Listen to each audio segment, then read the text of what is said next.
Hi. Now, the instrumentation of And the Glory of the Lord consists of 4 vocal parts. That's soprano, alto, tenor, and bass. These vocal parts are accompanied by instrumental parts for first violins, second violins, violas, and continuo bass. Now, this continuo bass, or basso continuo, however you want to say it, literally means continuous bass line which runs throughout the whole piece, and it's very common in Baroque music. Also standard is this practice of dividing the choir up into the 4 parts soprano, alto, tenor and bass, also known as SATB. The sopranos are the highest female voices, followed by the altos, which are the second highest female voices. Then we've got the tenors, which are the highest male voices, and then the basses, which are the lowest male voices. When it comes to the libretto, which is just a fancy word for lyrics, Handel only had 4 lines to work with, and you can imagine a song with 4 lines is going to get old pretty quickly. So what Handel does is he uses variations in texture to keep you interested, and he manages to get 3 minutes of music out of these just 4 lines. So let's look at the different ways Handel varies the texture in this set work.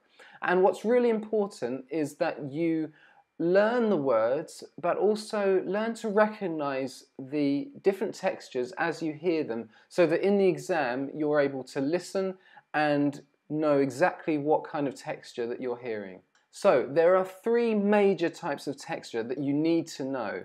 There's monophonic. Mono means one, and so this really means one sound. And it's usually when you have either one instrument or a set of instruments or voices singing one melody. Homophonic literally means same sound, and it's when you've got 2 or more parts moving together in harmony. And then polyphonic. Poly means many, so polyphonic means many sounds, and it's when you have more than one melody line moving independently, interweaving with one another.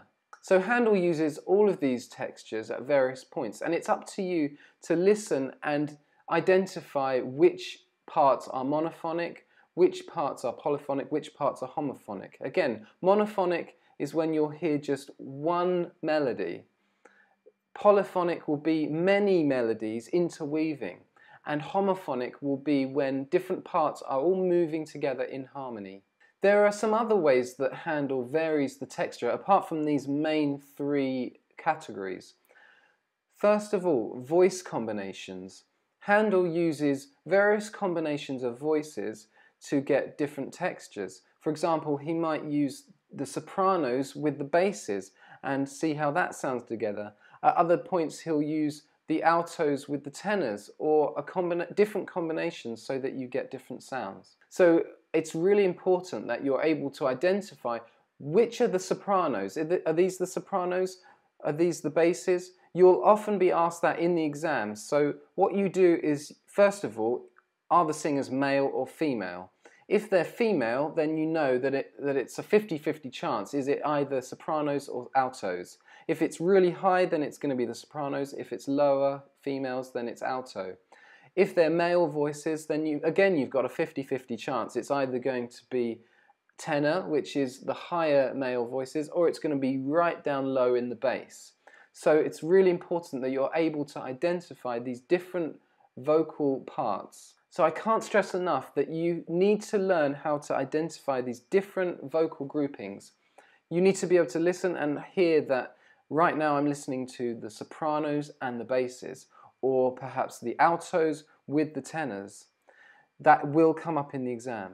Now, the orchestra in this piece really plays a supporting role for the singers, and often the orchestra instruments will double the singing parts, which just means that they're playing the same thing. Handel uses a technique called call and response a lot, and it's where one group of singers will sing a melody, and then immediately after, the rest of the choir will sing that same line again in harmony or in some other way. But it's call and response, where you've got one group doing the call and then the rest of the choir responding. Another texture used is imitation, where you'll have one group singing a melody and then another group will imitate that same melody straight away. This can also happen with instruments, where you have an instrument playing one thing and then it's imitated by another instrument or singer. So let's listen to the set work and take a closer look at what we're talking about. The piece starts with an instrumental introduction from the orchestra consisting of violin 1, violins 2, viola and continuo bass at the bottom of the score. We have a call and response between the altos and then the whole choir responding in harmony in a homophonic texture.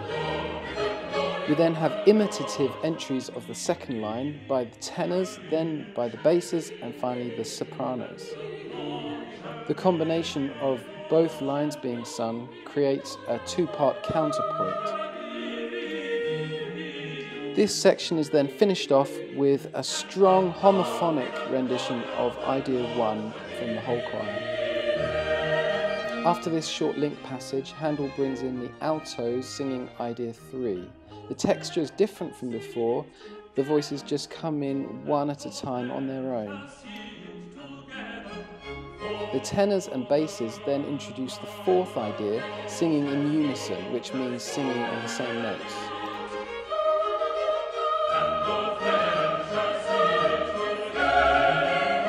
Here's another example of imitation.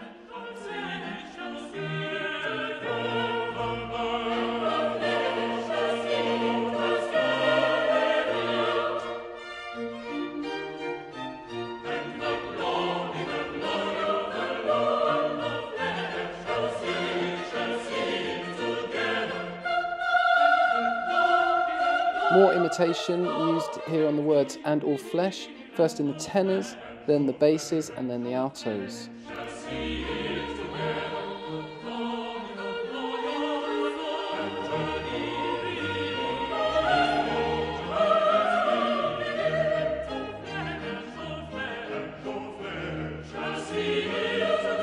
For a brief moment we have a monophonic texture. This is a clear example of the orchestra doubling the vocal parts. In this case, the violins are doubling the sopranos.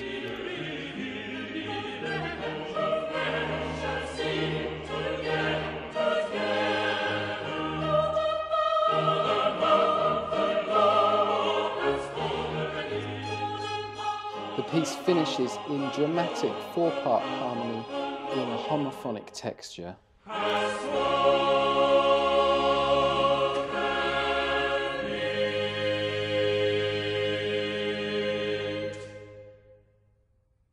So composers use texture in music to maximize their material, repackaging it in various forms. Remember, Handel only has 4 lines in this piece, and he manages to get 3 minutes worth of music. And whether you like this piece or not, you've got to admit that's quite impressive. So remember to use different textures in your own compositions so that you don't have to keep writing new ideas. You can take your existing ideas and you can rearrange them, put them in different combinations of different instruments and get more out of them.